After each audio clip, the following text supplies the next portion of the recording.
evening and welcome to Wichita Shakespeare Company's Macbeth, otherwise known as a Scottish play, otherwise known as a curse play, otherwise known as I haven't had any sleep for a year. The director, Kevin Sowers, thank you guys so much for coming out tonight. We have all worked really hard on this show, overcome many obstacles, and my vision for this show, if you have not read the director's notes, it is set in a dystopian future. There's no electricity, there's no guns, anything like that. It's all, everybody's starting over again. And the reason why I said that, there was a quote from Albert Einstein I read when I was a kid that said, "I know not with what weapons World War III will be fought, but World War IV will be fought with sticks and stones." And that's just kind of what the setting is. Wichita Shakespeare Company is a 501c3 organization. Even though attendance is free tonight, we do have a donation box if you're so inclined to drop off $1 or $2. Every dollar helps. All of us, including myself, are volunteers. We have a cast of 20, a crew of 2, or 3, and we're just so happy to put this on in front of you guys. So I hope you enjoy the show. Before I go, they are proud to announce their season for next year. In the summer will be Much Ado About Nothing, and in the fall, Merry Wives of Windsor. So keep your eye on social media for the actual dates, parks, locations, everything like that. Auditions that you want to act. We could always use more actors. So thank you so much. Enjoy the show.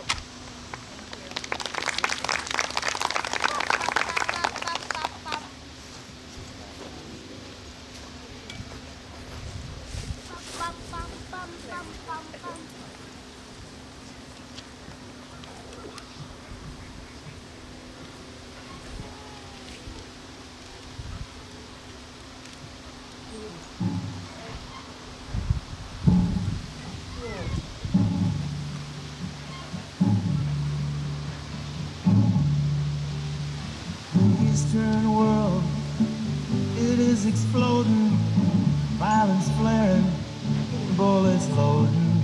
You're old enough to kill, but not for voting. You don't believe in war, but what's that gun you're toting? And even the Jordan River has bodies floating. But you tell me over and over and over again, my friend, you don't believe we're on the eve of destruction.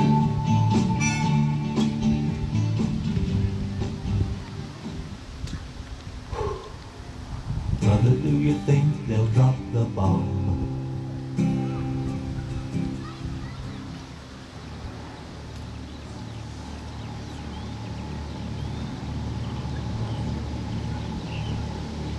Look, Mummy, there's no plane up in the sky.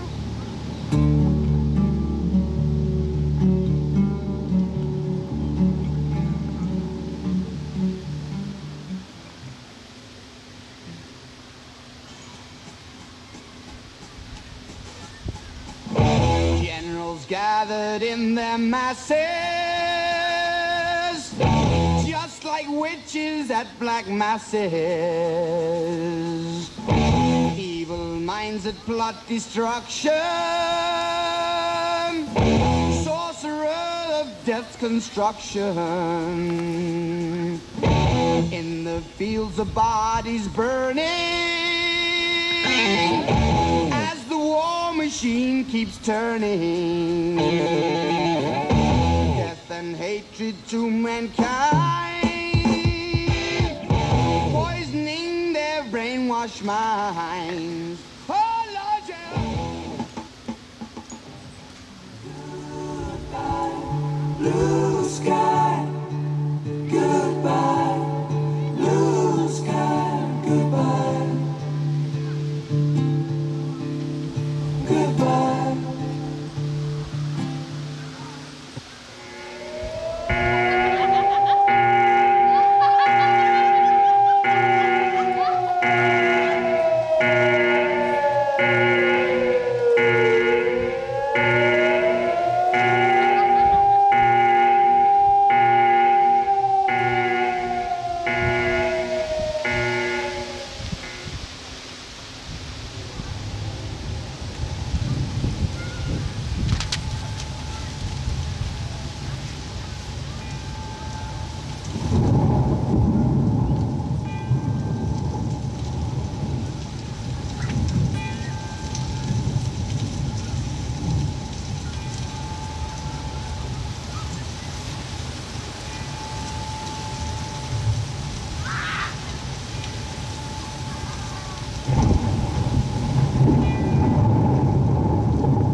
What bloody man is that? He can report, as seemeth by his plight, of the revolt, the new estate. This is the sergeant who, like a good and hardy soldier, fought against my captivity. Hail, brave friend, speak to the king the knowledge of the broil as thou didst leave it. Merciless MacDonald Walt, worthy to be a rebel, for to that the multiplying villainies of nature do swarm upon him. From the western isles of currents and gallowglasses is supplied, but all's too weak for brave Macbeth. He deserves the name, disdaining fortune with brandished steel which smoked a bloody execution. Carved out a passage to face his slave, nor shook his hand or bade farewell to him, till he unseamed him from nave to chops, and fixed his head upon our battlements. Oh, valiant cousin, worthy gentleman! Our King of Scotland, Mark, no sooner justice had with valor armed, compelled these skipping kerns to trust their heels, but the Norwegian lord, surveying vantage, with furbished arms and new supplies of men, began a fresh assault. Dismayed not this hour, Captains Macbeth and Banquo. Yes, as the sparrow the eagle, or the hare the lion, if I say sooth, I must report they were. Oh, but I am faint, my gashes cry for help. So well become thy words as thy wounds. They smack upon a bow. Go, get him, surgeons. Who comes here? 'Tis the worthy Thane of Ross. God save the king. Whence camest thou, worthy Thane? From Firebreak, where the Norwegian banners flood the sky and ban our people home. Norway himself with terrible numbers, assisted by the most disloyal traitor, the Thane of Cawdor, began a dismal conflict, so that Verona's bridegroom Macbeth lapped in proof, point against point, rebellious arm against arm, curbing his lavish spirit, and conclude the victory fell on us. Great happiness! That now Sweno the Norway's king praised composition, nor would we deign him burial of his men till he dispersed $10,000 to our general use. No more. That Thane of Cawdor shall deceive our bosom interest. Go, pronounce his present death, and with his former title, greet Macbeth. How should be done? What he hath lost, noble Macbeth hath won.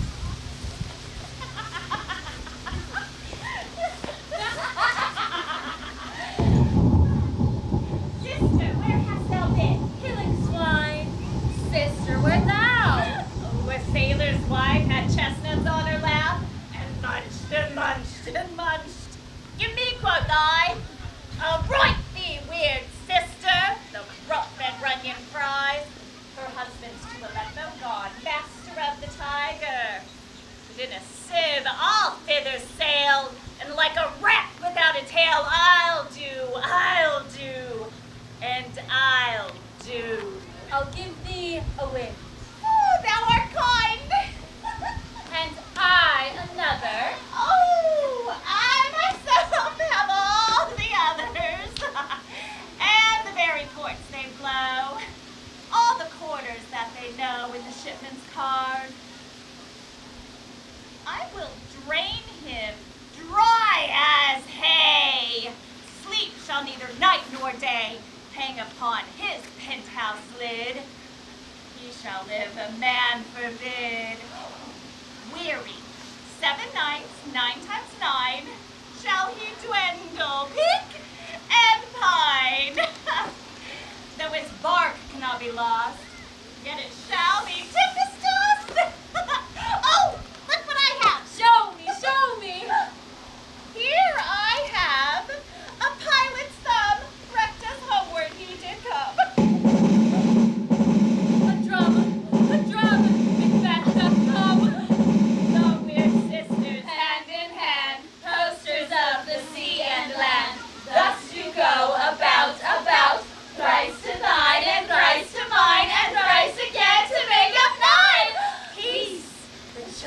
wound up. So foul and fair as day I have not seen. How far is called to forests?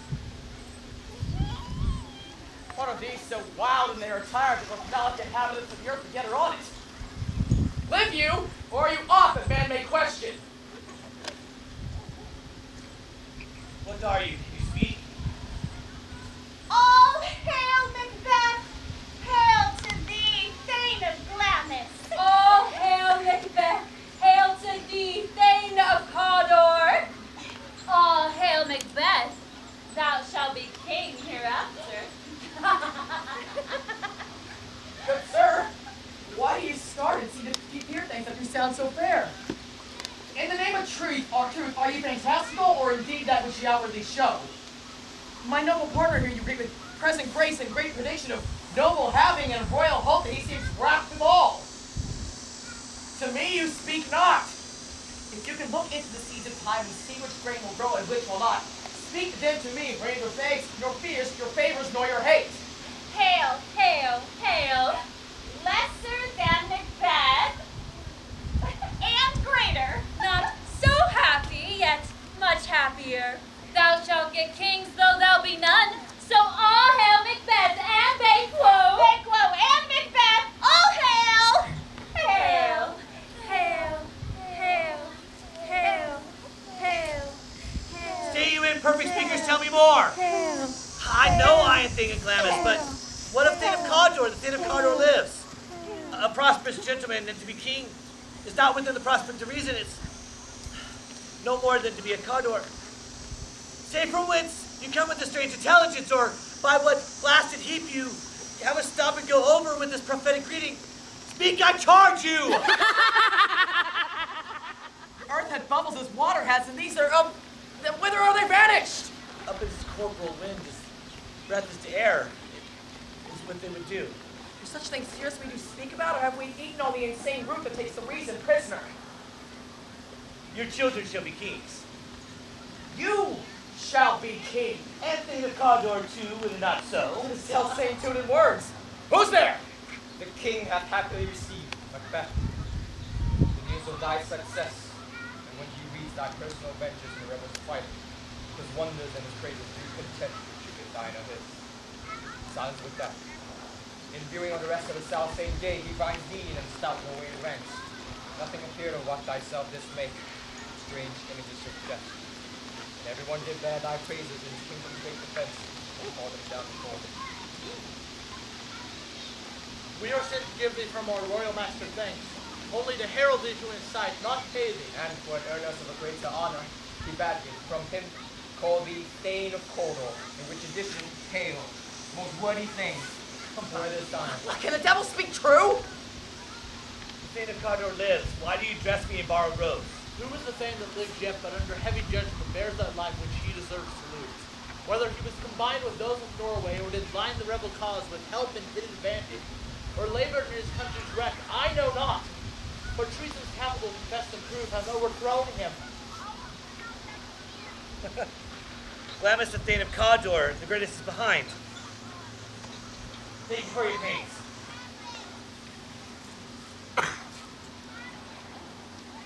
Will not your children be kings, when those that put the name of Cawdor on me promise no less than them? That trusted home might yet enkindle you unto the crown besides the Thane of Cawdor, but 'tis strange, and oftentimes to win us to our harms, the instruments of darkness tell us truths. Win us with honest trifles to betray us in deepest consequence.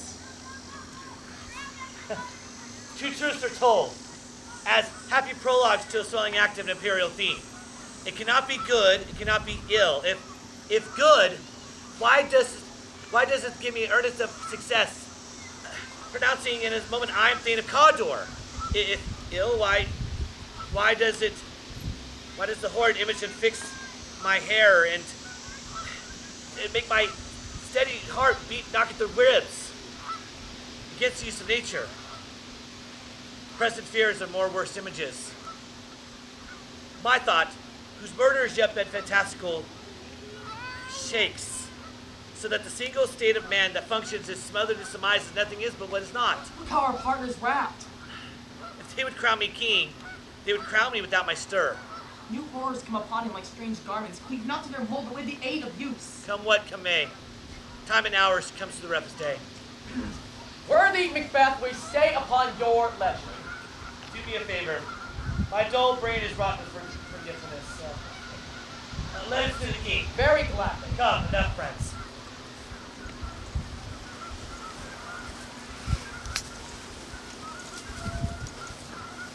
Is execution done on Cawdor? Are not those in commission yet returned? My liege, they are not yet returned. But I spoke with the one that saw him die. He did report that very frankly he confessed his treasons, implored your highness pardon, and set forth a deep repentance. Nothing became him in his life like the leaving of it. There's no art to find the mind's construction in the face. He was a gentleman on whom I built an absolute trust. Worthiest cousin, the sin of my ingratitude even now is heavy on me. Thou art so far before that swiftest wing of recompense is slow to overtake thee.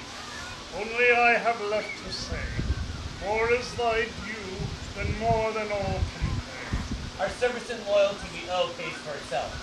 Your highness is dues to our duties, and our duties are to the throne. Welcome hither. I've begun to plant thee and will labor to make thee full of glory. Noble Banquo, that hast no less deserved, nor must be known to have done so, let me enfold thee and hold thee to my heart. There if I grow, the harvest is your own. My plenteous joys, wanton in fullness, seek to hide themselves in drops of sorrow. Sons, kinsmen, thanes, and you whose places are the nearest, know we will establish our estate upon our eldest Malcolm, whom we name hereafter Prince of Cumberland, which honor must not unaccompanied invest him only, but signs of nobleness like stars shall shine on all deserters. From hence to Inverness, and bind us closer to you. Lost labor which is not used for you. Let myself be the harbinger of this joyful hearing of my wife of your approach. Take my leave. My worthy Cawdor.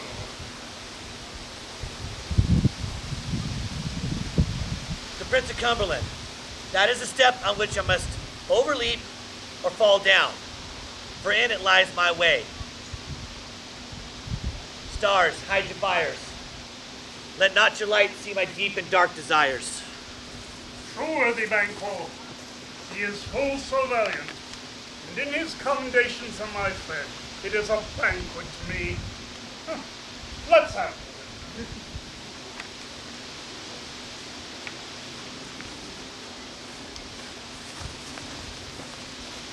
They met me in the day of success, and I have learned by the perfectest report.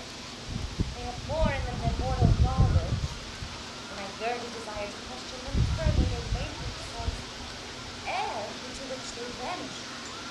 As I stood wrapped in the wonder and misses from the king, who all hails being Thane of Cawdor, by which title before his weird sister saluted me, and referred me to the coming on of time, when hail, King that shalt be. As I got good to deliver thee, my dearest partner of greatness, that thou didst not lose the dues of rejoicing by being in her, of what greatness is promised thee. Lay it to thy heart and farewell. Clemens thou art, Cawdor, shalt be what thou art promised. Do I fear thy nature? It is too full of the milk of human kindness to catch the nearest way. Thou wouldst be great, or not without ambition, but without the illness should attend it, which thou wouldst highly, but wouldst thou holily, would not play false, and yet wouldst wrongly win. Thou'lt have great Glamis, That which cries thus thou must do if thou have it, and that which thou dost rather fear to do, than which it should be undone.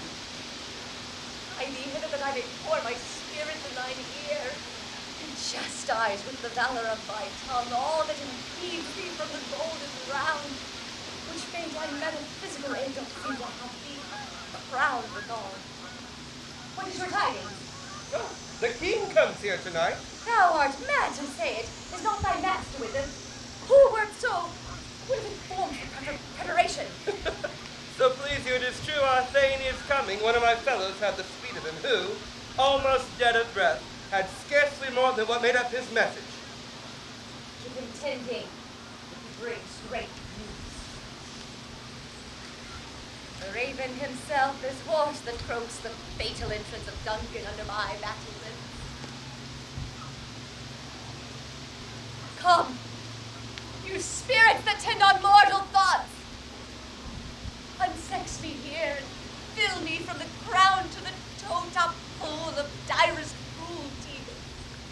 Make thick my blood, stop up the access and passage to remorse, that no compunctious visitings of nature shape my fell purpose, nor keep peace between the effect and it. Come, dark night, and haul thee in the dunnest smoke of hell, that my keen knife see not the wound it makes, nor heaven peep through the blanket of the dark to cry, hold, hold. Great Clovis! Worthy Cawdor! Greater than both, by the all hail hereafter.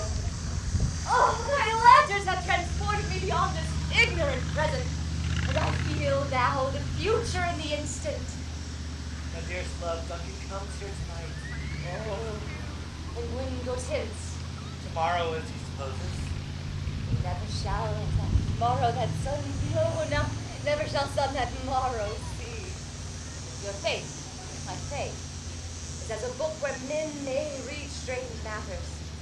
To beguile the time, look like the time. They're welcome in your eye, your hand, your tongue. Look like the innocent flower, but be the serpent under it. He that's coming must be provided for, and you shall put this night's great business into my dispatch, which shall, to all our nights and days to come, give solely sovereign sway and masterdom. We will speak on this further. Only look up clear. To alter favor ever is to fear. Leave all the rest to me.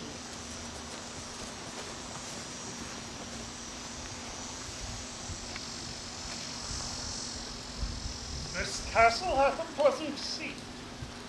The air, nimbly and sweetly, recommends itself unto our gentle senses. Ha! See, our honored hostess. The love that follows us sometime is our trouble, which still we thank as love. For all our service in every point, twice done and then done double, the poor and single business to contend against those honors deep and broad wherewith your majesty loads our house. Where's the Thane of Cawdor? We coursed him at the heels, and had thought to be his purveyor. But he rides well, and his great love, sharp as his spur, and hoping to his home before us. Fair and noble hostess, we are your guests tonight. Your servants ever have theirs themselves, and what is theirs? In calm to make their honor of your highness's pleasure. Still should shut your own. Give me your hand. Conduct me to mine host. We love him highly, and shall continue our graces towards you. By your leave, hostess.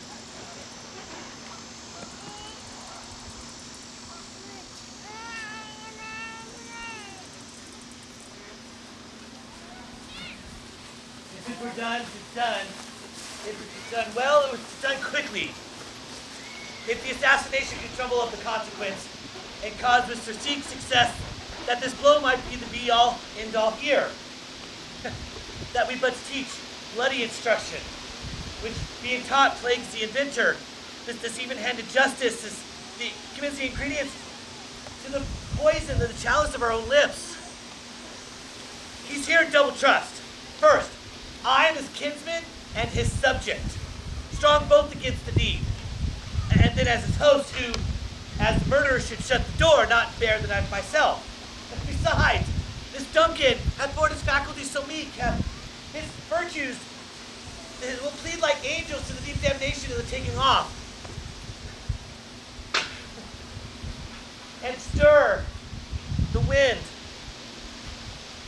Oh. Who's there?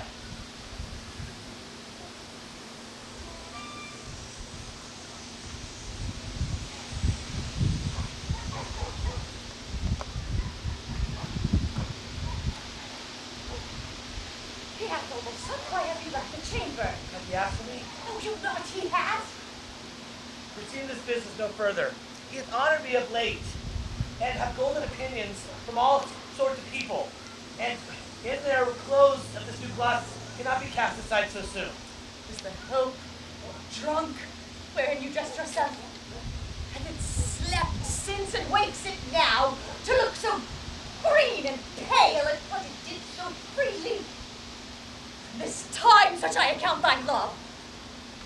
Art thou of fear to be the same in thine own acts and valor as thou art in desire? Wouldst thou have that which thou esteemest the ornament of life, and then a coward in thine own esteem, letting I dare not wait upon I would? Prithee, peace! I'm afraid to think of a man become. Dare on it, I dare not. What beast was it then that made you break this enterprise to me? When you durst do it, then you were a man.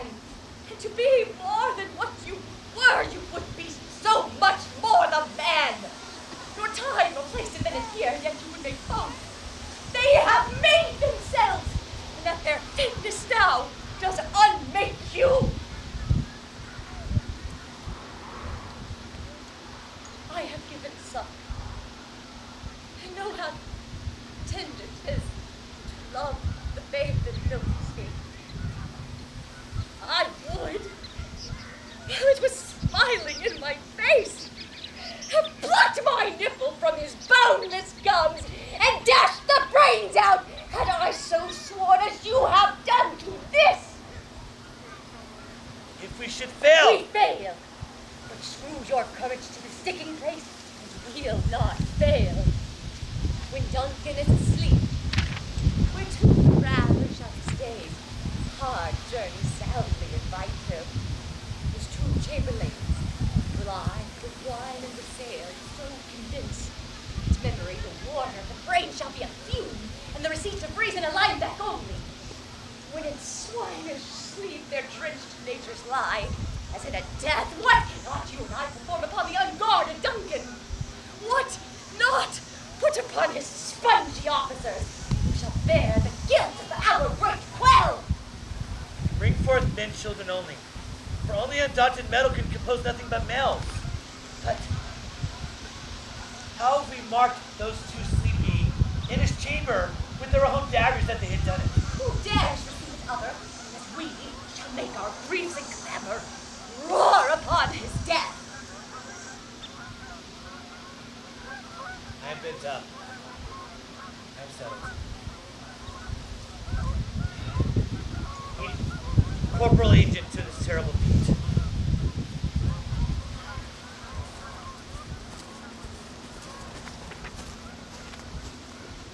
How goes the night, boy? The moon is down. I have not heard the clock. And she goes down at 12. I take it it's later, sir. Here, hold my sword. There's husbandry in heaven. The candles are all out. There, take thee that too. A heavy summons lies like lead upon me, and yet I would not sleep with my sword. Who's there? A friend. What, sir, not yet at rest? The king's abed, he hath been an unusual pleasure, and hath sent forth great largesse to your offices. Being unprepared, we had great service to effect. All's well. I dreamt last night of 3 weird sisters. To you, they have shown some truth. I think not of them. But if you could entreat the time, we would service some words upon that business if you would grant the time. At your kindest leisure. Service and loyalty. So I lose that in seeking to augment it, but in keeping my bosom franchise and allegiance clear, I shall be careful. Good repose a while. Thanks, sir. The like to you.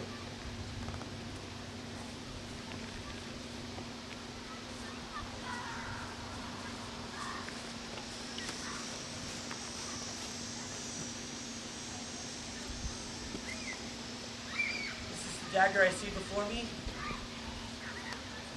the handle toward my hand. Come, let me clutch thee. I have thee not, yet I see thee still. Art thou fatal vision sensible as filling as the sight? Or art thou a vision of the mind, proceeding by the heat oppressed brain? I see thee as palpable as that which I now hold. That bar shows me the way to go, and that was an instrument such I was to use. Oh, mine eyes made o'er the full of the senses. But else all I see thee still, and thy blade, with grouts of blood, which was not so there before. There is no such thing. This is the bloody business which informs mine eyes to over the one half world. Nature seems dead, and the wicked dreams abused, curtained sleep, and withered murdered. Alarmed is the sentinel, the wolf, whose howl by his pace, with Tarkin's ravishing strides toward great design, moves like a ghost to the sure and firm set earth. Oh, I know not which way to go, for my feet, I fear, the stones are very palpable my whereabouts.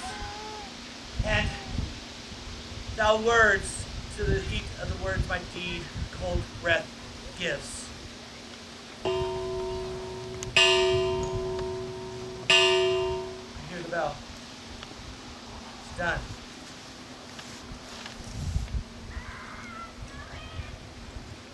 Fear not, Duncan, for it is now that summons me to heaven or hell.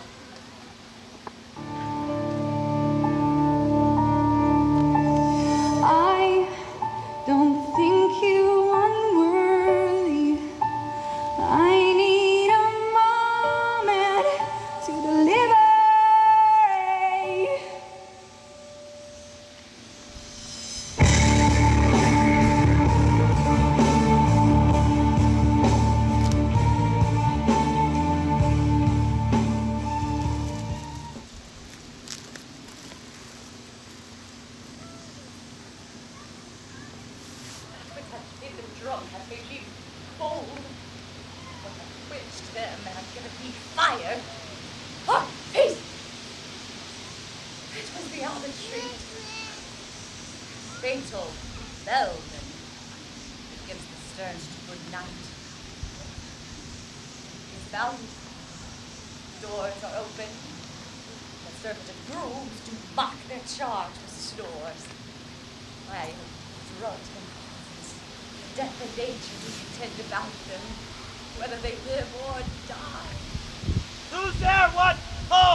I did hear one cry, and another cried murder.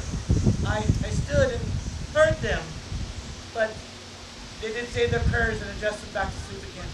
There are two lodged together. This is a sorry sight. Foolish thought to say a sorry sight. One did cry, God bless us, and another amen. I cannot say amen when they did say God bless us. Consider it not so deeply. Well, wherefore can I not say amen? I had the most need of amen stuck in my throat. These deeds must not be thought after these ways, so it will make us mad. Makes that the voice cry sleep no more. Macbeth does murder sleep. The innocent sleep, the sleep that knits up the raveled sleep of care. Great nature's second course. Chief nourisher life's feast. What do you mean? But there's still he cries sleep no more to all the house.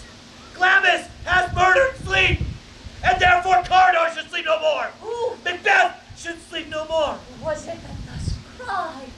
Why? Why did they? You do unbend your noble strength to think so brain sickly of things. Go get some water and wash this filthy witness from your hands. Why did you bring the daggers from the place? They must lie there. Go carry them and smear the sleeping rooms with blood. They're not afraid to think of what I've done. They're on it, I think not. Infernal purpose, give me the daggers. The sleeping and the dead are but as pictures. 'Tis the eye of childhood that fears a sleeping devil. If he do bleed, I'll gild the faces of the grooms with all. It must seem their guilt. What's that knocking? Why is it that every noise I hear appalls me?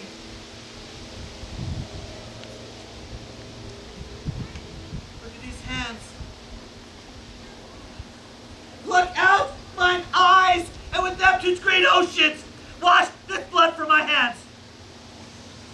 No. No. Rather, the multitudinous seas in Cardinal making you read one red. My hands are of your color.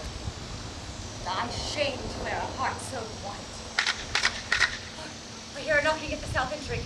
Retire we to our chamber until water clears us of this deed. How easy it is then. Your constancy hath left you unattended. Hark, we're knocking. Get on your nightgown, lest occasion call us and show us to be watchers. Be not lost so poorly in your thoughts.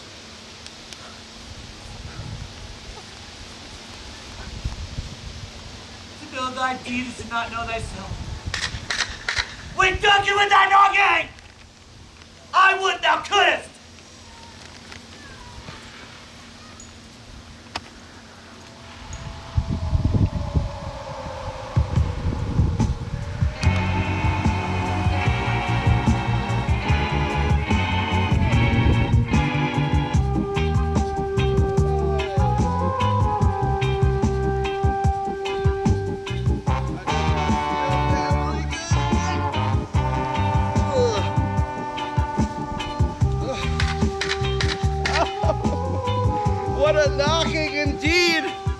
Man reporter of Hellgate, he'd have old turning the key. Knock, knock, knock. Who's there in the name of Beelzebub? Why, here's a farmer that hung himself on the expectation of plenty. Come in time, farmer. Have napkins for now about you here. You're going to sweat for it. Knock, knock. Who is there in the other devil's name?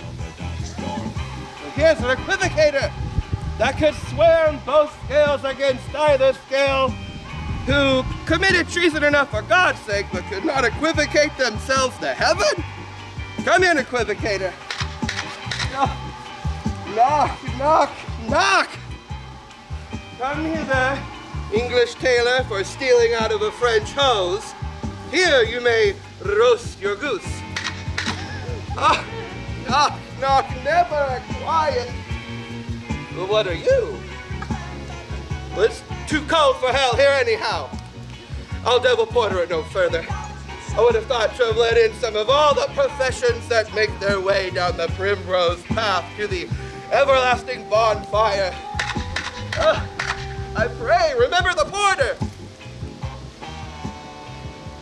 Was it so late, friend, ere you went to bed, that you do lie so late?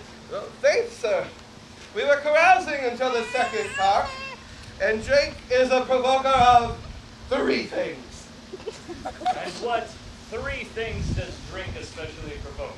Marry, sir, nose painting, sleep, and urine. Lechery, sir, it provokes and it unprovokes. It provokes the desire, but takes away the performance. It makes him and it mars him. It sets him on and sets him off. It persuades him and it disheartens him. It makes him stand to and not stand to. In conclusion, much strength can be equivocated with lechery. Giving him the lie leaves him. I believe drinking gave thee the lie last night. Indeed, sir, in the very throat on me. I required him for his lie, though methinks being too strong for him. Whoa. Whoa. Though he takes up my legs sometimes, I make a shift to cast him.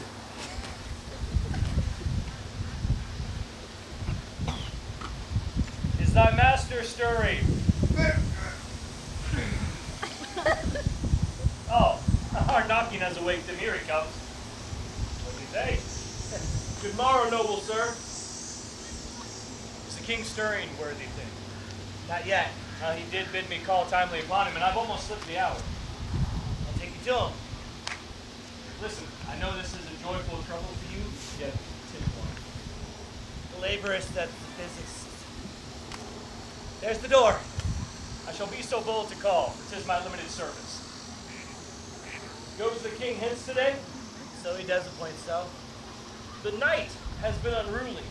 Where we lay our heads, the chimneys were blown down, and as they say, lamentings were heard in the air, strange streams of death, and prophesying, with accents terrible, of dire combustion and confused events. New hatched to the woeful time. The obscure bird clamored the livelong night, and some say the earth was feverous, and did shake. It was a rough night. Aye, and my young remembrance could not parallel a fellow to it.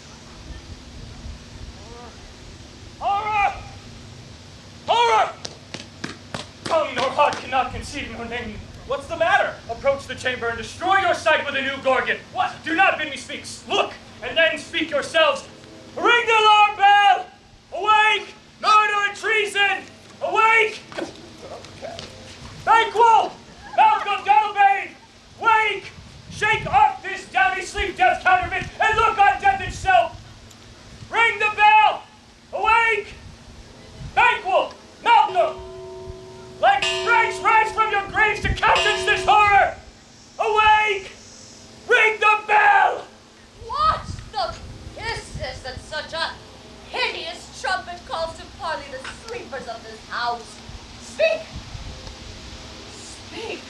Gentle lady, 'tis not for you to hear what I have to speak. The repetition in a woman's ear would murder as it fell. Oh, Banquo, our royal master is murdered. What? In our house? Oh! Picked up that pretty contradict myself and say it's not so. Had I but died an hour before, I would have lived a blessed life. For, in this instance, the seriousness is morality, because all is but toys, and the good grace of nature's friend. What's amiss? You, and you did not know it. The fountain, the head, the spring is stopped, the very source of it is stopped. Your royal father, he's murdered. Oh, by whom? It is those of his chamber, it seemed, had done it. Their hands and faces were abadged with blood. So were their daggers, which unwiped we found upon their pillows. They stared and were distracted. No man's life should have been trusted with them. Had I but yet to repent, that I would have killed him. Wherefore did you so? Who can be wise, amazed, temperate, and loyal? Neutral, in a moment, no man. For me, a cruel kingdom, the violent abuser, the pauser goes so, it's, oh, here lies Duncan, his silver skin laced with gold blood, and the gashes that look barbarous in nature, and the murderers, over there steeped in their own colors, with their daggers, drenched in their own gore. Oh, who can love and have the courage to have that love's known in return? Help me, Angela! Why do we hold our tongues when most would claim this argument for ours? What should be spoken here when our fate hid in an auger hole may rush in and seize us? Let's away. Our tears are not yet brewed. Nor our strong sorrow on the foot of motion. Look to the lady. Oh, God. And when we have our naked frailties hid that suffer in exposure, let us meet and question this most mighty piece of work to know it further. Fears and scruples shake us. In the great hand of God I stand, and against the undivulged pretense I fight of treasonous malice. So do I. Let's keep our men readiness. Aye, to the hall together.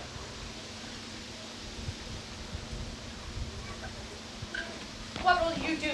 Let's not consort with them. An unfelt sorrow is an office a false man does easy. All to England. To Ireland I. Our separated fortunes shall keep us both the safer.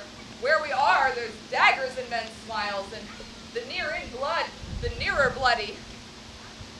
This murderous shaft that shot hath not yet lighted. Our safest ways to avoid the aim.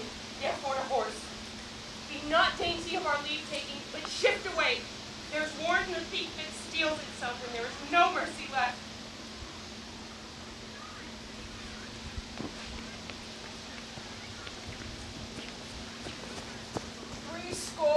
10, I can remember it well.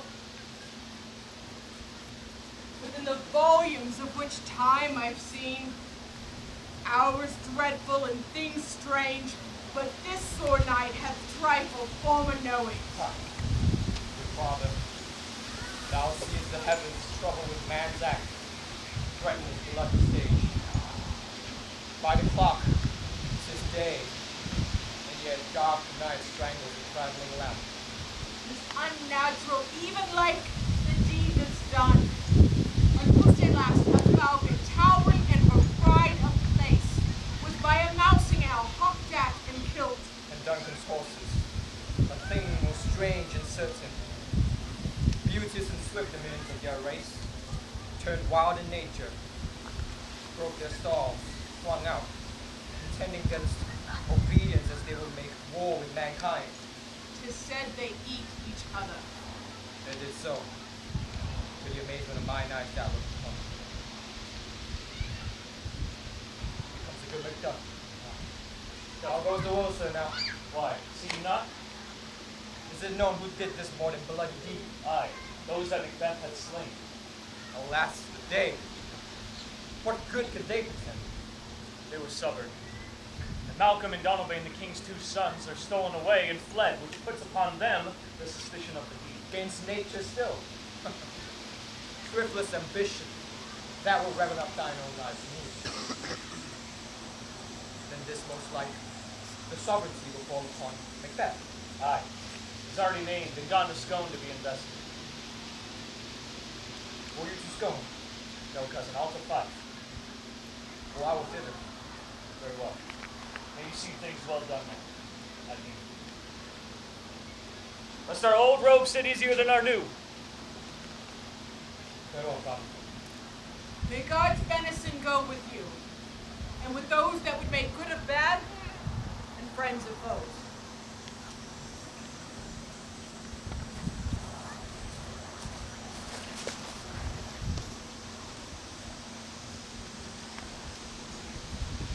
Thou hast it now!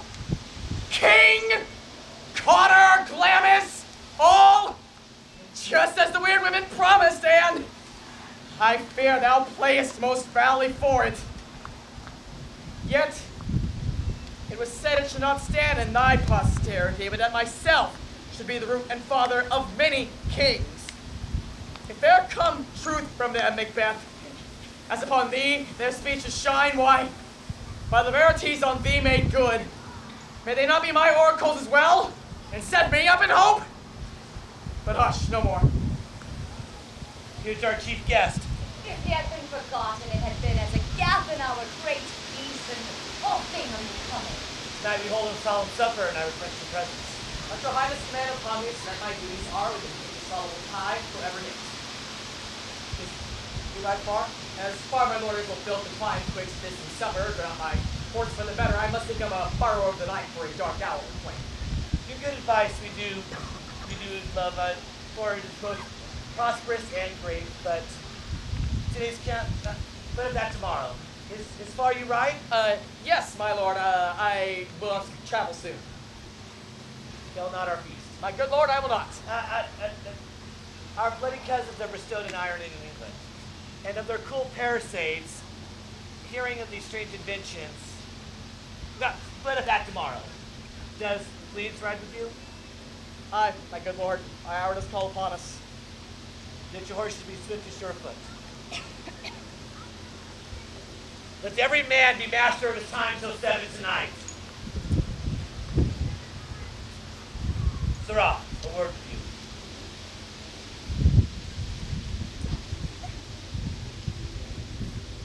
Attend those men our pleasure. They are, my lord, without the palace gate. Bring them before us. To be thus is nothing, but to be safely thus. Our fears in Banquo run deep. For his royalty in nature reigns, which should be feared. And he does dare much, and chide the sisters, when first they put name of king upon me, and bade them spoke prophet-like, and hailed him as father in the line of kings. They put a fruitless crown on my head, put a barren scepter in my grip. Thus to be wrenched the unlineal hand, no son of mine succeeding. 'Tis the Banquo's issue I have filed my mind. For the gracious Duncan I have murdered. And my eternal jewel given the common enemy of man, to be seeds of kings, to be seeds of Banquo's keys. Rather than sow to list, champion be to utterance. Who's there? Wait outside till I call upon you. Did not we speak yesterday? It was. So please, your highness. So it was. And did you not hear my speeches? Know that it was he in times past which put you so into fortune, that it was your thoughts of our lost innocence. Say thus to Banquo. You made it known to us. Aye, I did, which is the point of our second meeting. Is your patience so predominant in nature that you let this go? We are men, my liege. Aye, you are men in catalog indeed. But in your certain station rank and file by the worst, so be it. Because if that's so, we'll put our business in your bosom and execution for the taking off. I am one, my lady, from whom the vile blows and buffets of the world have so incensed that I am reckless in what I do to spite the world.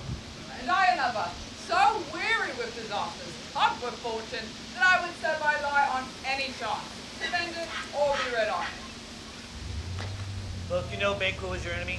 True, my lord. So he is mine.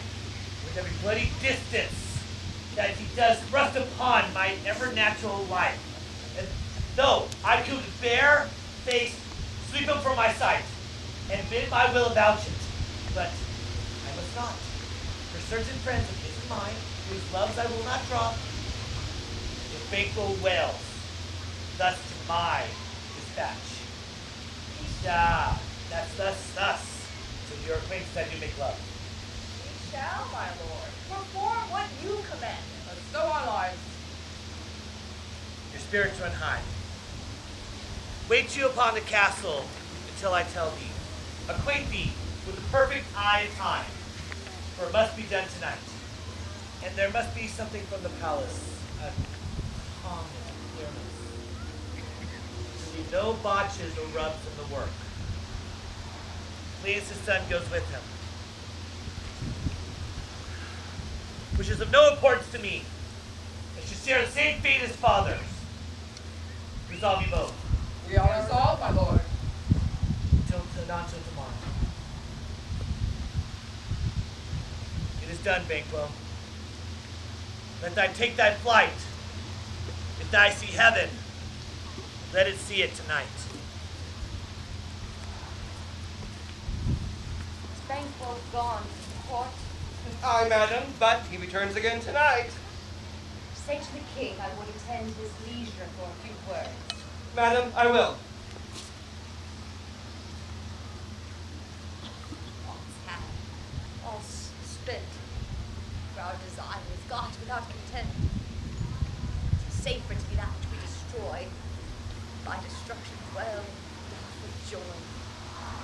Oh now, my lord, why do you keep alone? Sorry as fancies your companions make me.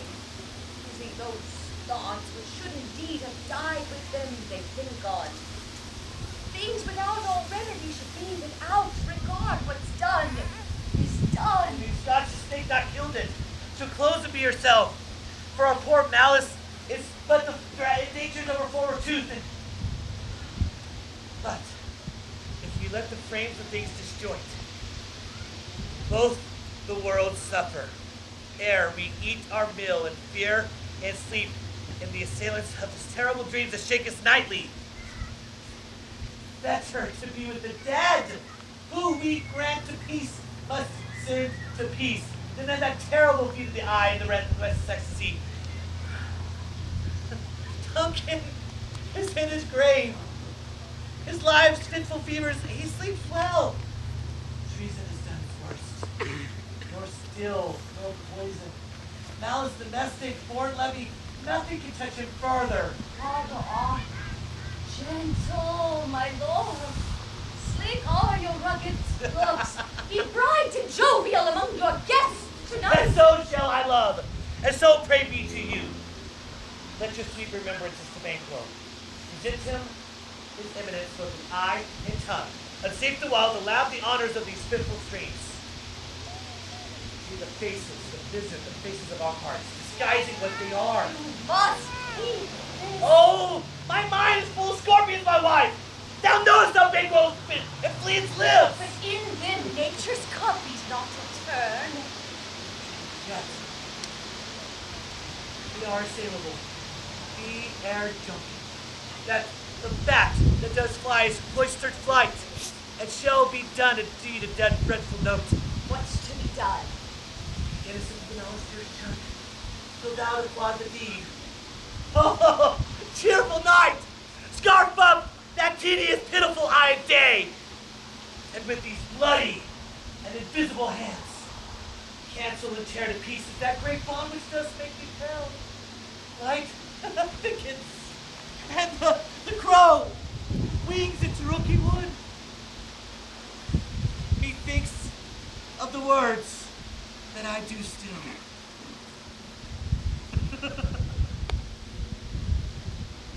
Pray thee go with me.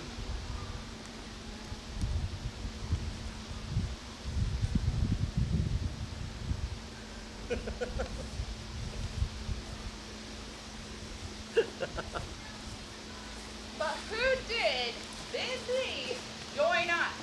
Macbeth. He needs not our mistrust, as he gives us our offices and what we are to do to the directions just. Stand to it. The west yet glimmers with some streaks of day. Now spurns the late traveller apace to gain the timely end, and near approaches the subject of our watch. Hark! I hear horses. Give us the light there! Ho! It is he. The others that are within the note of expectation already are in the court. His horses go about. Almost a mile. So he does usually, so all the men do, hence from the palace gate make it their walk. A light! A light! 'Tis he! Stand to it.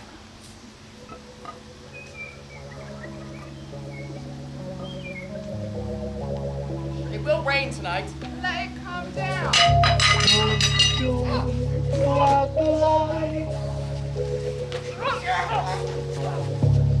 No, they won't be home tonight. Treachery! I can play with time! By the base revenge!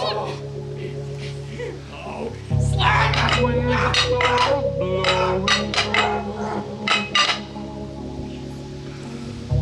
they're wearing steel that's bright and true. They carry together that must get through.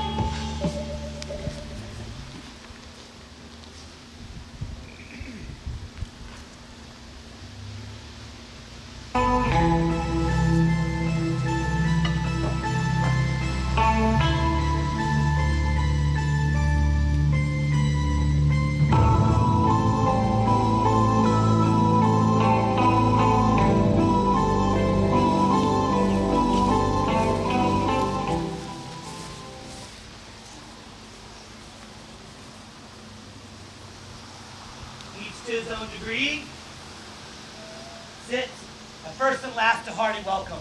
Thanks to your majesty. And my wife that keeps her state, let it begin at first to her welcome. Pronounce it for me, sir, to all our friends, for my heart speaks they are welcome. Both sides are even. I will sit in the midst, and we will have a good mirth and drink anon to the measure the table round. There's blood on thy face. Oh, his way was then. Better he within than thee without. He dispatched. Aye, my lord, his throat is cut that I did for him. Those that the best cut throats. But it's good, like Cleance. Ah, most royal, sir. Cleance is escape. Here comes one fit again, for I had been perfect, but now I am cribbed, cabined, confined in this sag, in this blood, with doubts and fears. But make was faith. Aye, my lord, Slathan and Ditchy vies with 20 trick gashed on his head, the least of them tonight, sir. Thanks for that. Give me a nod. No more, Lord. Do not cheer.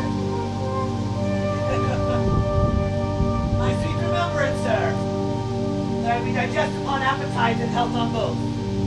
If it please your highness, sit.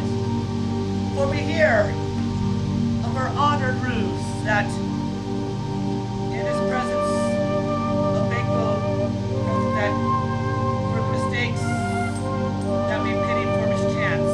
His absence, so he's playing upon his promise. Please, your majesty, grace is The table's full. Here is a seat reserved, sir. Where? Here, sir. What is it that moves your highness? Which of you have done this? What, your majesty? Cannot thou not see what I see? Do not shake that gory locks at me! Gentlemen, rise! His highness is not well. Sit, worthy friends. My lord is often thus, and hath been from his youth. Pray you keep seat. It is momentary. Upon a naughty villain, be well. If much you note him, you shall offend him and extend his passions. Feed and bring the heart of God.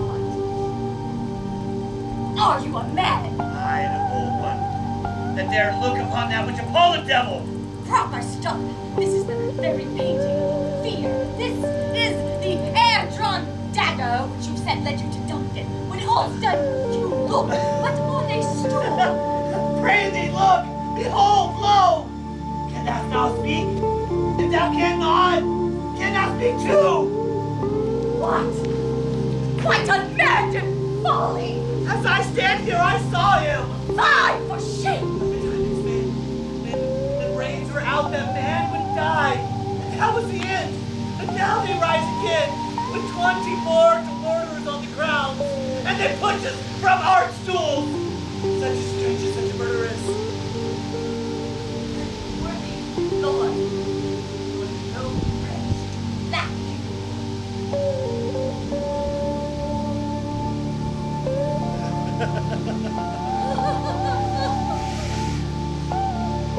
I do forget.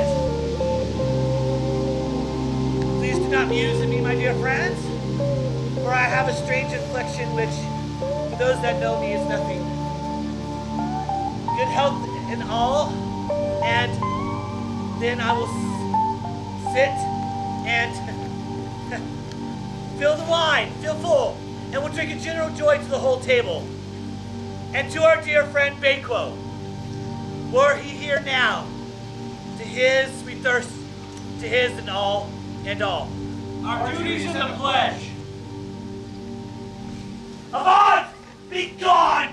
Get back in that grave! Thy blood is marvelous, thy blood is cold! That has no speculation in the eyes for left with to see with! Think of this, good peers, as a thing of custom. 'Tis no other, only it spoils the pleasures of the time. Good man, dare thy rugged Russian bear, thy armed rhinoceros, thy high Syrian tiger, take any shape but that! My nerves are still in trembles. Hence, horrible shadow,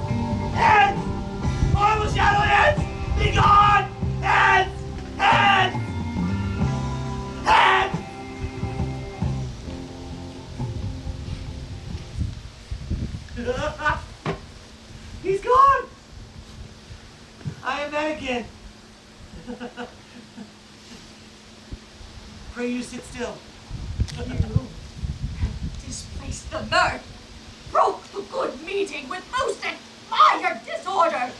If such things be, that placed us on a summer's cloud with such strange wonder, that even with the disposition I owe, that you can look upon such sights and keep the natural ruby of your cheeks when mine are blanched with fear.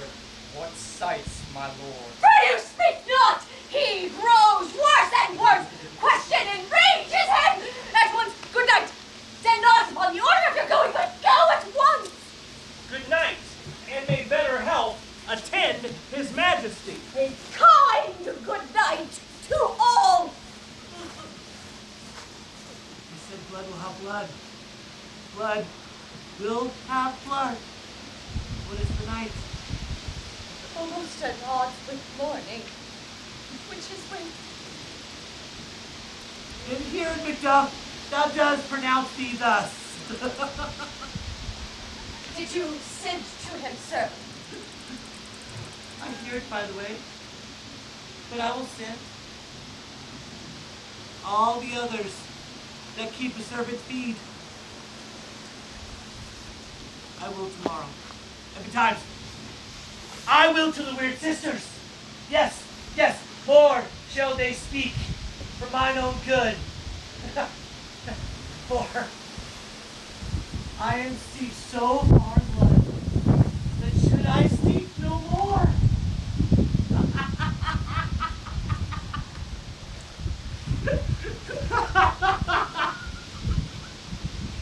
Strange! Strange is such things in my head! As is my hand! Är det inte riskant? You lack the season of all nature's sleep. Yes. Yes, to sleep. To sleep.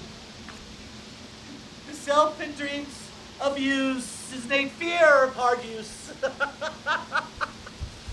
Oh, we are but young indeed.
Great business must be wrought ere noon upon the corner of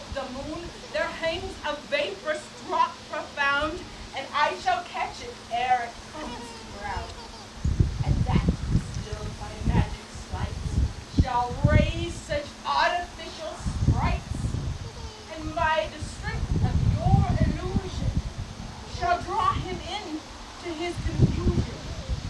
He shall spurn fate, scorn death, and bear, and he hopes above all grace, wisdom, and fear. And we all know security is mortal's chiefest enemy. I am called my little spirit sea, sits in a foggy cloud.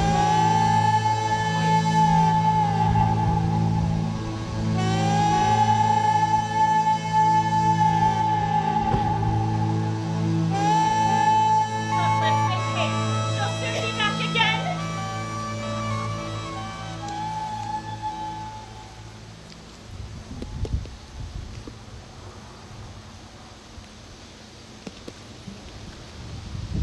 My former speeches have but hit your thoughts, which you can interpret further, only I say, things have been strangely born. The gracious Duncan was pitied of Macbeth. Married, he was dead, and the right valiant Banquo walked too late. Unless you say, if it please you, Fleance killed, or Fleance fled. Men must not walk too late. And who cannot want the thought of how monstrous it was for Malcolm and for Donalbain to kill their gracious father? Damned fact. Oh, how it did grieve Macbeth, that he straight in pious rage, he two delinquents tear, who were slaves of drink and thralls of sleep. Was that not nobly done? Aye, and wisely too, for it would have angered any heart alive to see those men deny it. But he has borne all things well, and that if he were to have Duncan's sons under his key, as please heaven he should not, they would to know what it's like to kill a father. So should Fleance. But peace. Because he had broad words and failed to show himself at the tyrant's feast, Macduff lives in disgrace. Please, sir, can you tell me where he bestows himself? The son of Duncan, whom this tyrant holds the due of birth, lives in the English court. Thither Macduff has gone to pray the holy king upon his aid to wait Northumberland in warlike seaward, that, by the help of these with him above, we may again give to our tables meat, sleep to our nights, and free from our feasts and banquets bloody knives, to ratify homage and receive free honor that which we all pine for now. And that report has so exasperated the king that he prepares for some attempt of war. Sent he to Macduff? Yes, with an absolute sir, not I, this cloudy messenger turn me his back. And Hummus who should say, you'll rule the time that clogs me with this answer. Send a holy angel to the court of England. Give them a message that this country stands under a hand, a curse. I'll say my prayers with them.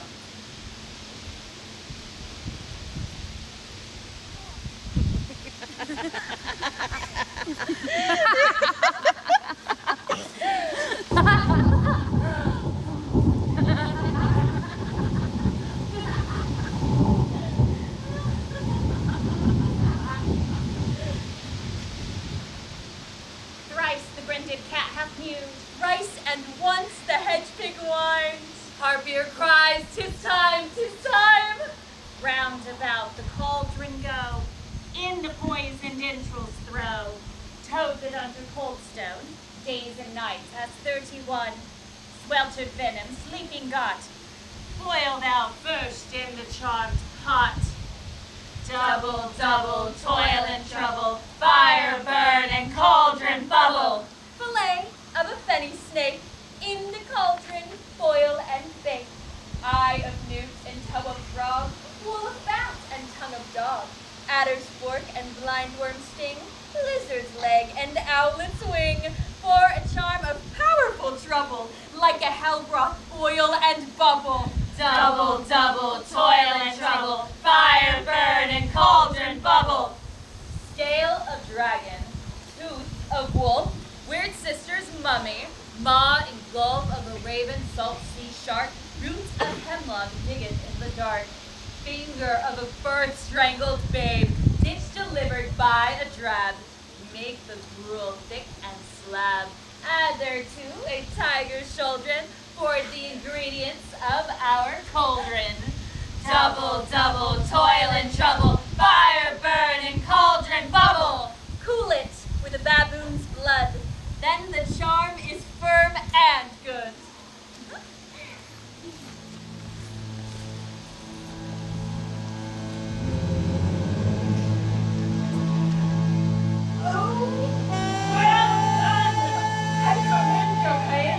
And everyone shall share in the games. By the pricking of my thumbs, something wicked this way comes. Open locks, whoever knocks. How now, you black and secret midnight hags? What is it you do? A deed without a name. I conjure you to profess it. Answer me to what I ask. Speak, demand, will answer. Say if thou'dst rather hear it from our mouths or from our masters.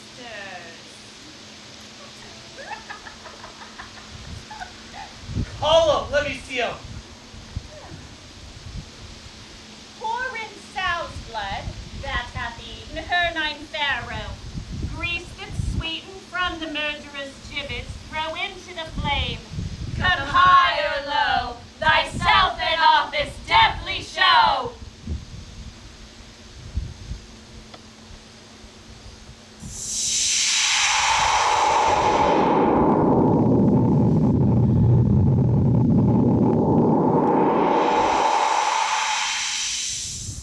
Tell me of thy unknown power. He knows thy thought. Hear his speech, but say thou not.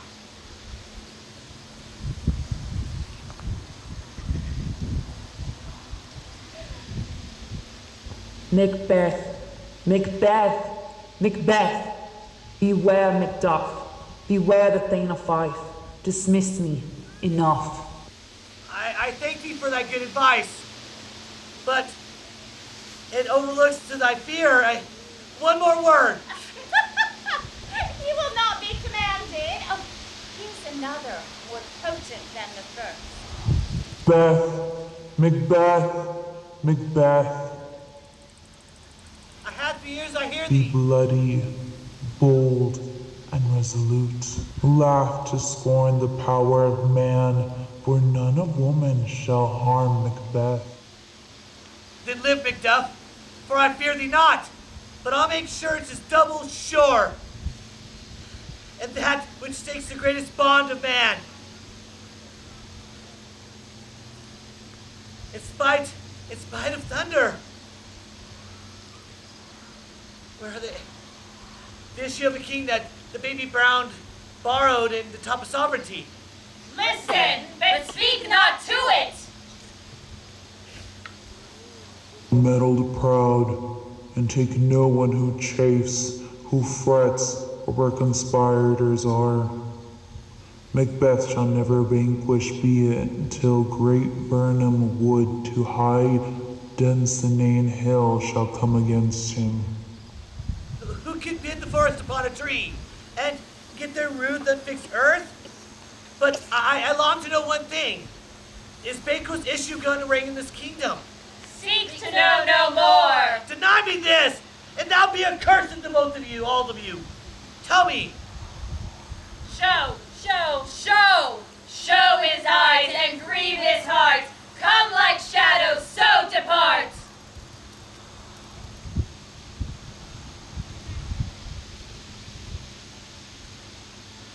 Oh, it's too much like the shadow of Banquo. Down. Thy does unseen dissears my hair and my eyes, and third is like the former. Filthy hands, why do you show me this? Then a fourth appears. Dark eyes. It's like the lines of cracked dew. And yet a seventh comes. I'll see no more. And yet an eighth appears. Does carry a glass and with two balls his firm scepters carry. Horrible sights. For the blood boltered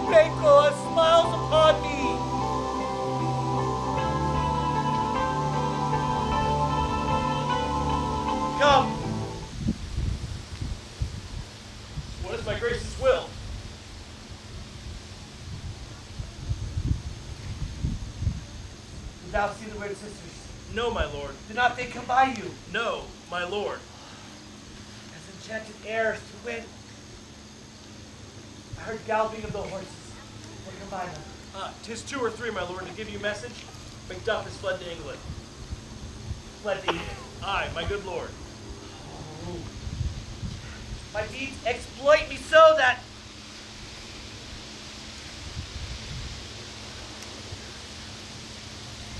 castle of Macduff I will surprise. Seize upon fight, put edge or the sword. His wives, his babe, in every line of the blood lineage.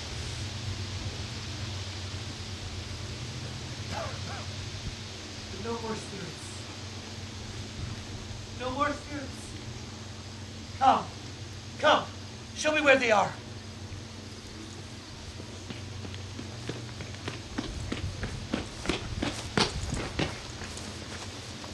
What had he done to make him fly the land? You must have patience, madam. He had none! His flight was madness.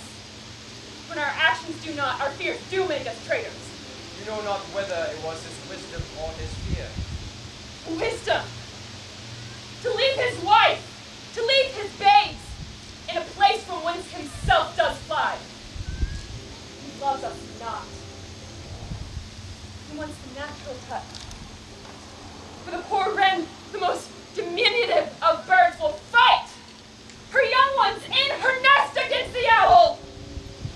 All is the fear. Nothing is the love. As little is the wisdom. For the flight so runs against all reason. My dearest cousin, I pray you school yourself before your husband. He is noble, wise, judicious, and best knows the fits of the season. I dare not speak much further, but cruel are the times when we are traitors, who do not know ourselves. We hold rumor from what we fear, yet know not what we fear, but float upon a wild and violent sea, each way and move. I take my leave of you. Shall not be long, but I'll be here again.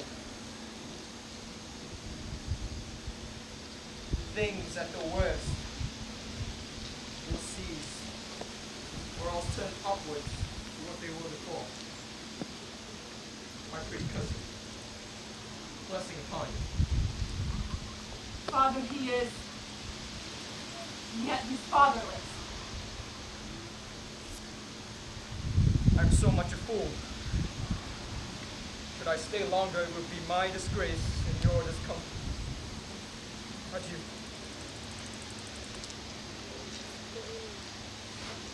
Sirrah, your father is dead.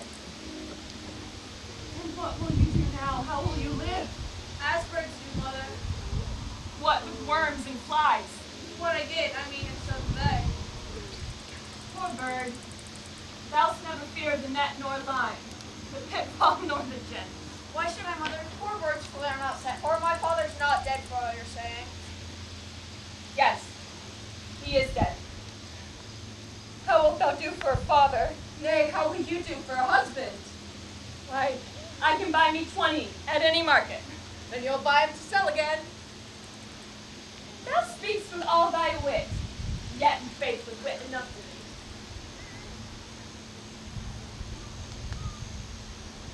Was my father a traitor, mother?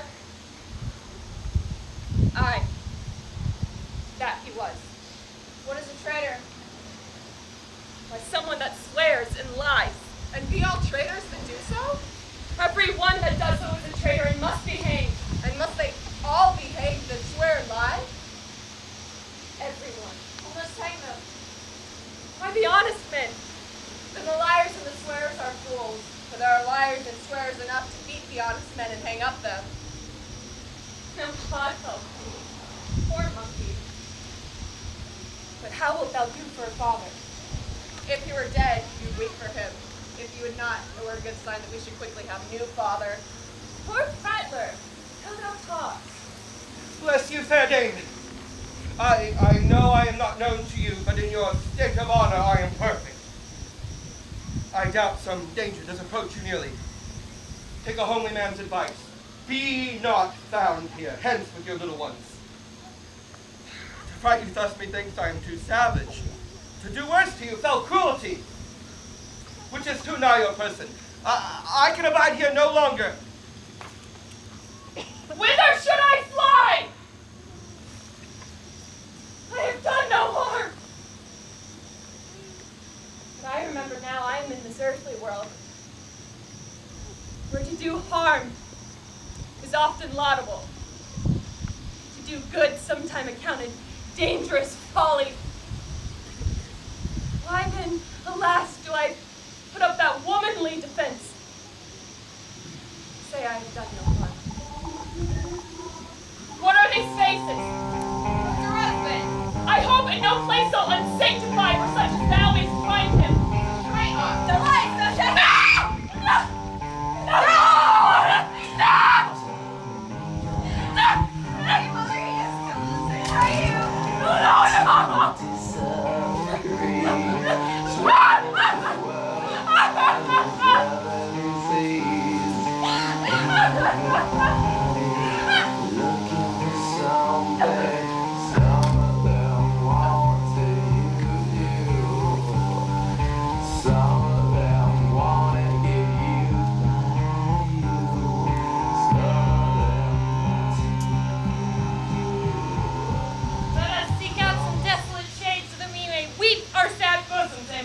Or let us rather hold fast the mortal sword, and like good men bestride our downfall and birthdom.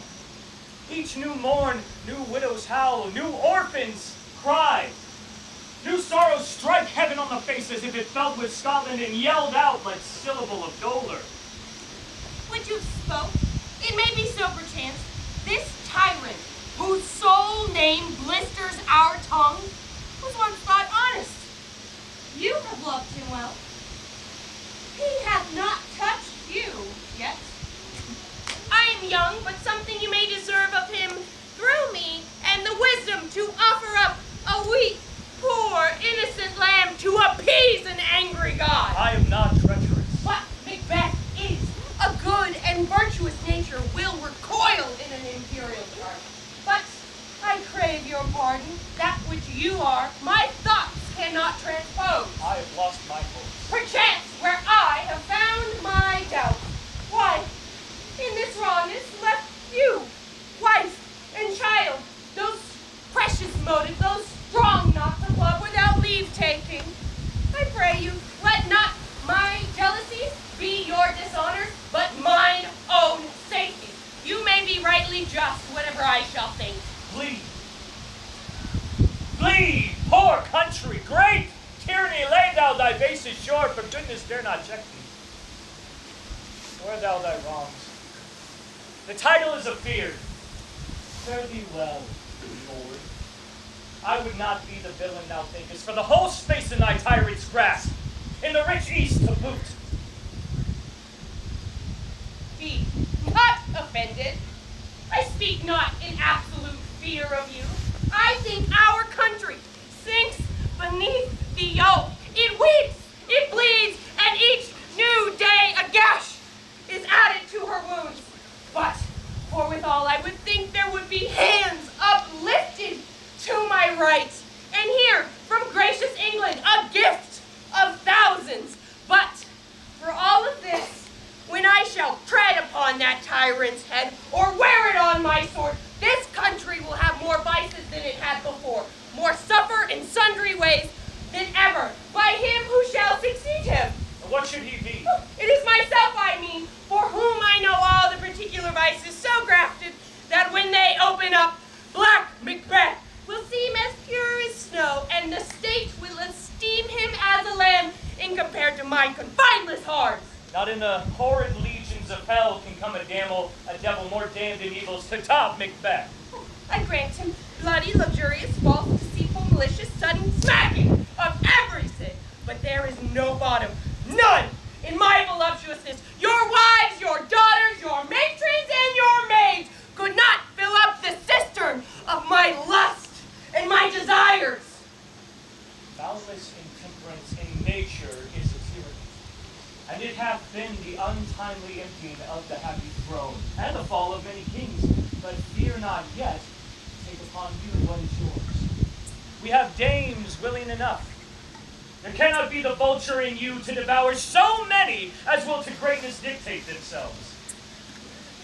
With this there grows such an ill-composed affection, such a staunchless avarice, that were I king, I would cut off the nobles from their land, desire this one's jewels, this one's house, and my more having would be the sauce to make me hunger more as I forge quarrels unjust against the good and loyal, destroying them for their wealth. This avarice sticks deeper and grows with more pernicious root than summer seeming lust.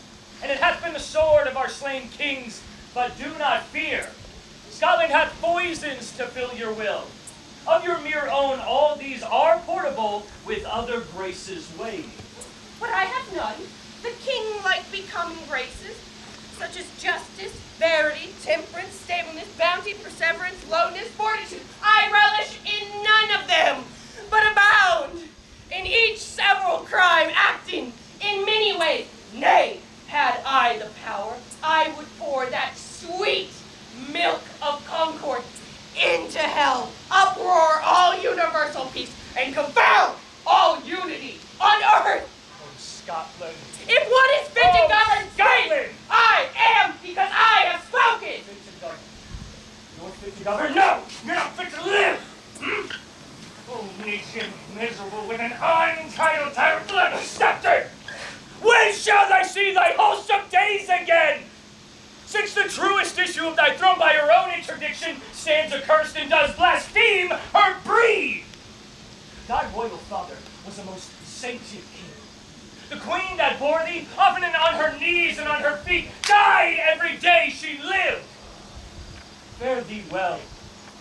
The evils thou repeatest upon thyself have banished me from Scotland. Go, rest. My hope ends here. Macduff, this noble passion hath from my soul wiped away the black scruples and reconciled my thoughts to thy good, truth, and honor. Devilish Macbeth has sought by many of trains to win me into his power, but modest wisdom plucks me from an overcredulous haste. By God above, a deal between thee and me. For even now I lay myself to thy direction, unspeak my own detraction, and hereby abjure the taints and blames that I have laid upon myself. For strangers to my nature, I am unknown to woman, was scarcely forsworn, never coveted what was scarcely my own. At no time broke my faith, would not betray the devil to his fellows. My first false speaking was this, that I laid upon myself. For what I truly am is thine, and my 4 countries to command. Now, we'll together, and our chance of goodness be our warranted quarrel. Why so silent? Such welcome and unwelcome things at once. 'Tis hard to reconcile. Well, more anon. Wait, stay. Who goes here?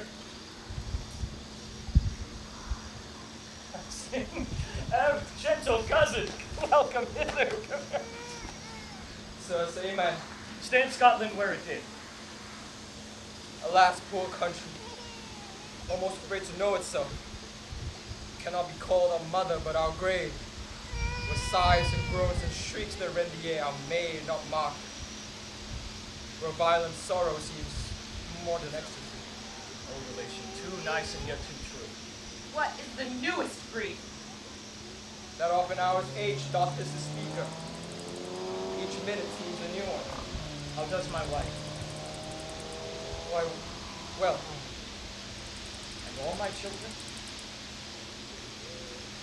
Well, too. The tyrant has not battered at their peace. No, they were well at peace when I did leave them. How goes it? When I came hither to transport the tidings which I have heavily borne, there ran a rumor of many worthy fellows go around. Now is the time of help. Your eye in Scotland will create soldiers, make our women fight to doff their dire distresses. Be it their comfort. We are coming thither, here from gracious England, a gift of good seaward and 10,000 men, an older and wiser soldier than Christendom gives out. Right, you give the comfort with the like, but I have words that would be howled out in the desert air, where hearing should not lash them. What concern then? Is it the general cause or some speed grief due to a single breast? No mind that's honest, but in it shares some woe. Though the main part taste to you alone. Well, if it be mine, quickly let me have it. Do not keep it from me. Let not your ears despise my tongue forever, God, for which they have possessed the heaviest sound that they heard.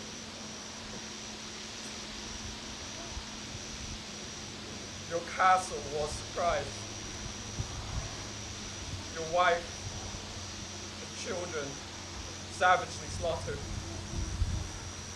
To relate the manner were of the quarry of these murdered deer, to add the death to you. My children too? Wife, children, servants, all that could be found. I must be from thence. My wife killed too? I said. Be it their comfort. Let us make medicine out of this great revenge to cure this deadly... He has no children!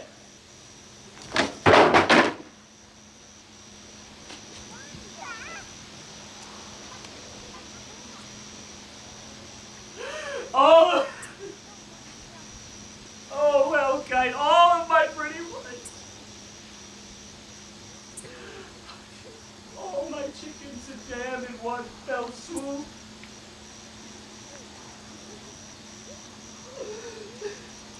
Dispute it like a man. I will! But I will also feel it like a man.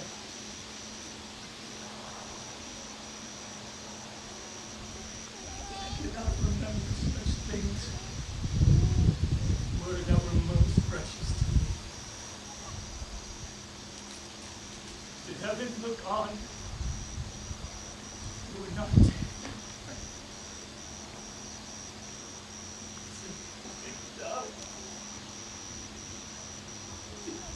They died for me! Not for what I am, not for their own demerits, but for mine! Oh, heaven help them. Let this be the whetstone to your sword. Let grief convert to anger. Blunt, not the heart. Enrage it.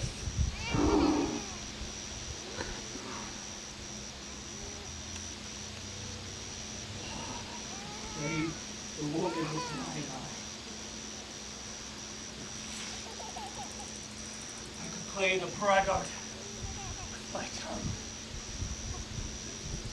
But gentle heaven, cut short all intermission. Front to front, bring thou this fiend of Scotland and myself. This tune goes manly. Come, we to the king. Our power is ready. Nothing is lacking but our leave. Macbeth is ripe for shaking. The powers above put on their instruments. Find what cheer you may. That night is long that never finds the day. I have watched with you 2 nights and can perceive no truth in your report. When was it she last walked? Since His Majesty went into the field, I have seen her rise from her bed, and throw her nightgown upon her, unlock her closet, take forth paper, fold it, write upon it, read it, afterwards seal it, and return again to bed, yet all is well in a most fast sleep. A great perturbation in nature to receive at once the benefit of sleep. Tell me, aside from her walking and any other actual performances, what, if anything, have you heard her say? Oh, that, sir, which I will not report after her. You may to me, and it is most meet you should. not to you nor anyone, having no witness to confirm my speech. Lo you, here she comes. This is her very guise, and upon my life fast asleep. Observe her, stand close. How came she by that light? I stood by her. She has light by her continually, 'tis her command. You see her eyes are open. Aye, but their sense is shut. What is it she's doing now? Look at how she rubs her hands. It's an accustomed action with her to seem thus washing her hands. I've known her to continue in this quarter of an hour. Yet, here's a spot. She speaks. Out. Damn spot out, I say. 1, 2, 1. It is time to do it. Hell is there. 5, my lord, 5. A soldier and a fear. What need we fear? Who knows it? We call our power to account. Yet, who would have thought the old man to have had so much blood in him? Mark that. Pain of fight, battle white. Where is she now? What? His hands never clean. Oh, more of that, my lord, more of that. You bore all with the starting. Go to. You have known what you should not. She has said what she should not, I am sure of that. Heaven knows what she has known.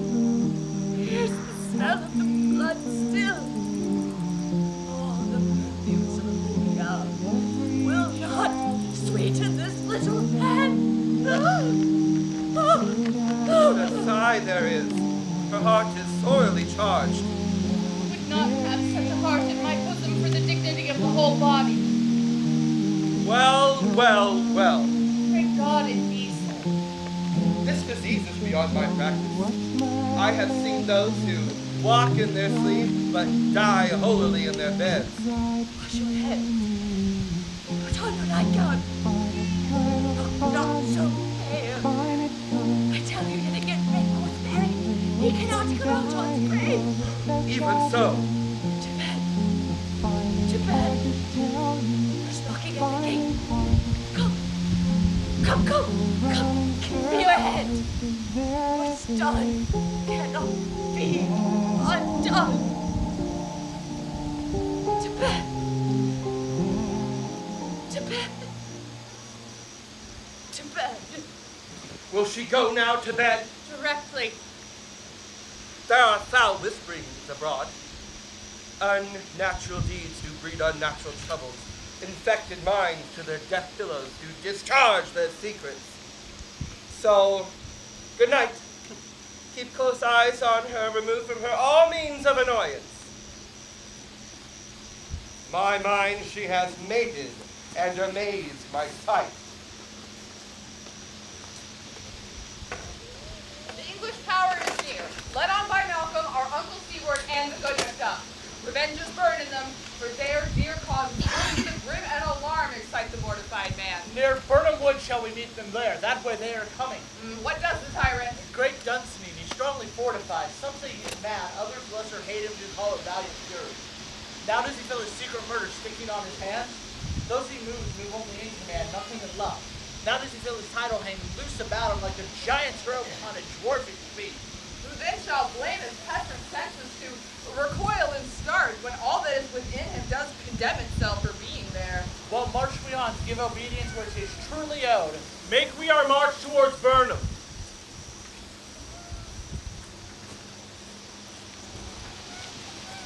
Bring me no reports. Let them fly all. Till Burnham Wood remove to Dunsany. I will not taint with fear. What's with the boy Malcolm? Was he not born of woman? The spirits that have mortal consequences pronounce me thus. Fear not, Macbeth. No man born of woman shall have our power upon thee. To fly false things and mingle with English epicures. Mind I swear by, the heart I bear, shall never sag with doubt or fear. My lord, Where's coming that gruesome look? there is 10,000. Geese, villain! soldiers, sir. With thy face over red thy beard, thy lily-livered boy. What soldier's patch? The English force, so please you. Take thy face hence. Satan! I'm sick of the heart. This push would cheer me ever, or deceit me now. For I must not live, and live the fall and the sear of the yellow leaf. For what which accompanies old age, love, honor, troops of friends, I must not look to have, but in their stead, curses, not loud, but deep, mouth-honored breaths. Satan! What is your gracious pleasure? Give me my armor. 'Tis not needed yet, sir. I'll fight till my bones be hacked and my flesh. I'll put it on. Send for more horses. Stir the country round. Hang any man that talks of fear or doubt. Give me my armor. How's your doctor, patient?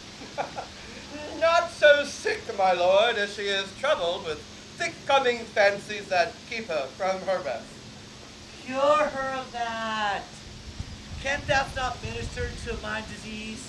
Pluck out the memories of rooted sorrows. Rise the written troubles of the brain. Therein the patient must minister to themselves.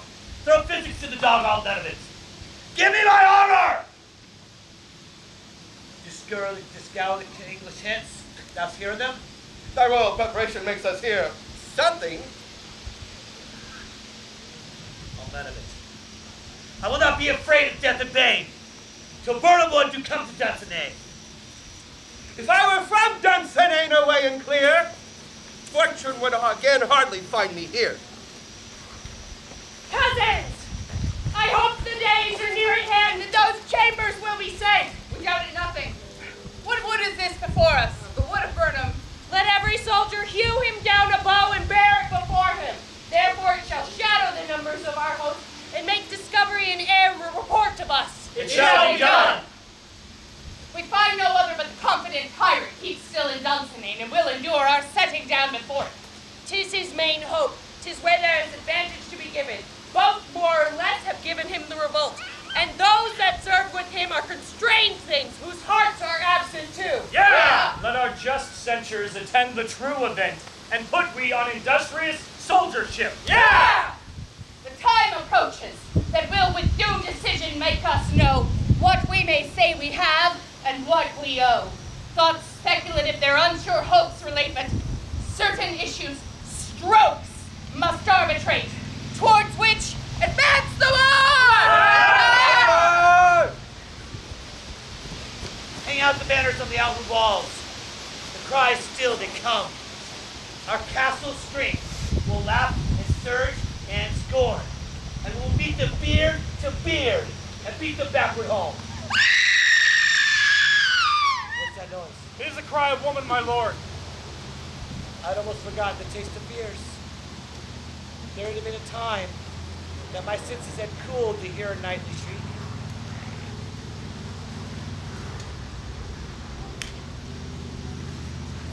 Whence that noise?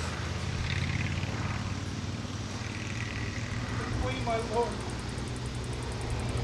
Dead.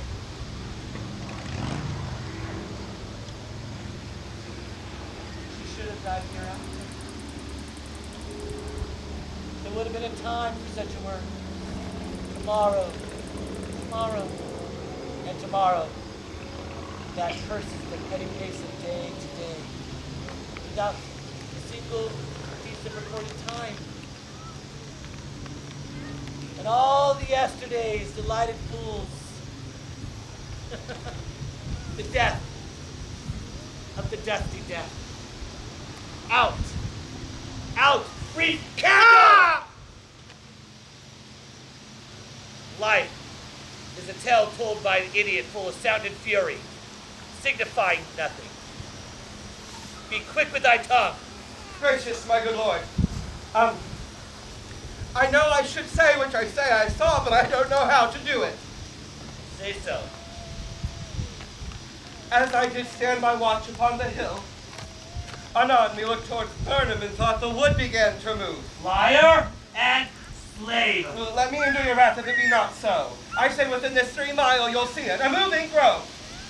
Thou speakest false. Upon a tree that'll hang until phantom cling thee.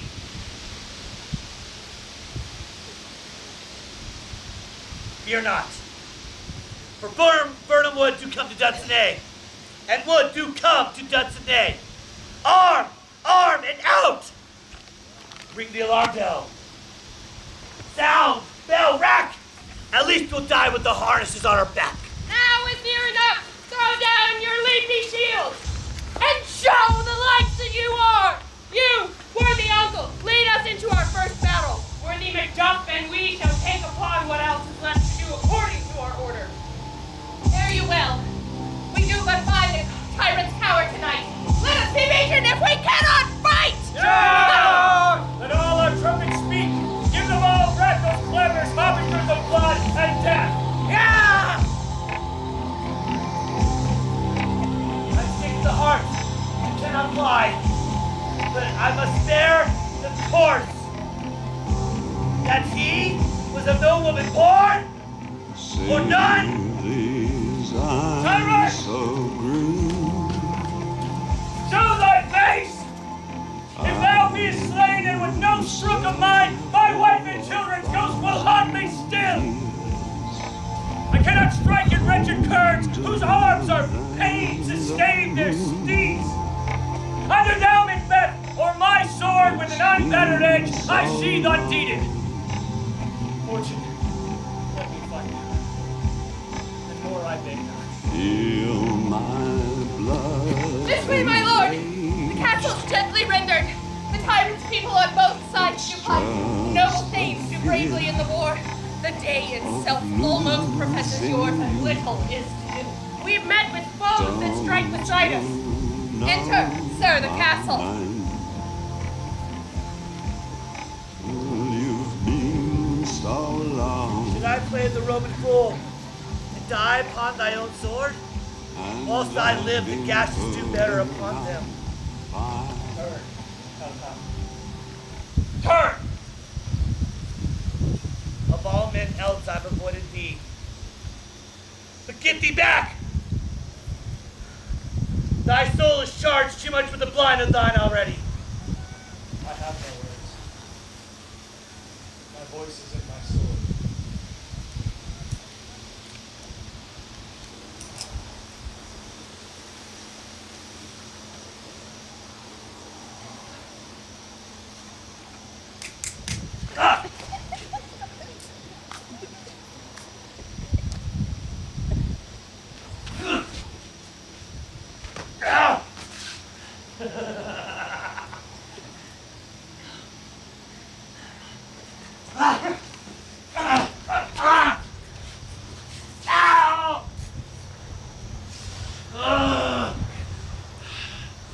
Thou lost laborers. As seen as enchanted air upon thy soul to make me bleed, fall upon thy vulnerable crest. I bear charmed life, and must I yield to one a woman born. Despair thy charm, and let the angel that thou still serves tell thee, Macduff was from his mother's womb untimely ripped. Wretched be the tongue that tells thee so, that hath cowed the better part of man. I will not fight thee.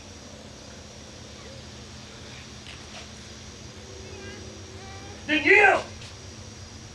Yield, coward! And live to be the show and gaze of the time. We'll have thee as our rarer monsters are, painted on a pole and underwrit, here may you see the tyrant.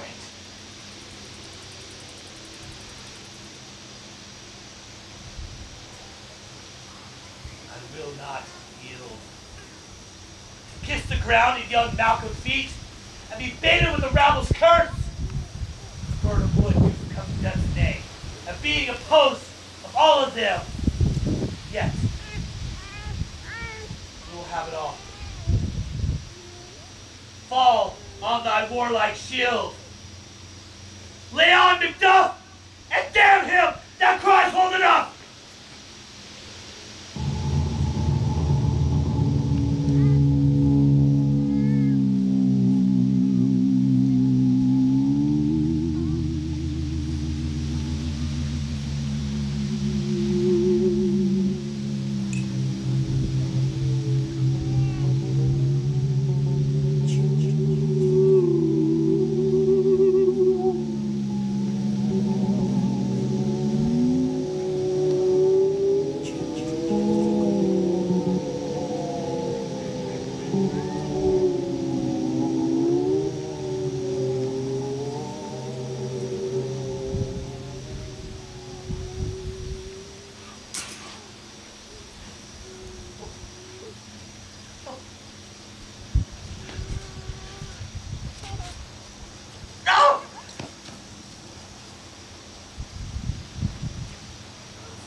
Look up here, I'm in heaven. I've got scars that can't be seen. I've got drama, can't be stolen.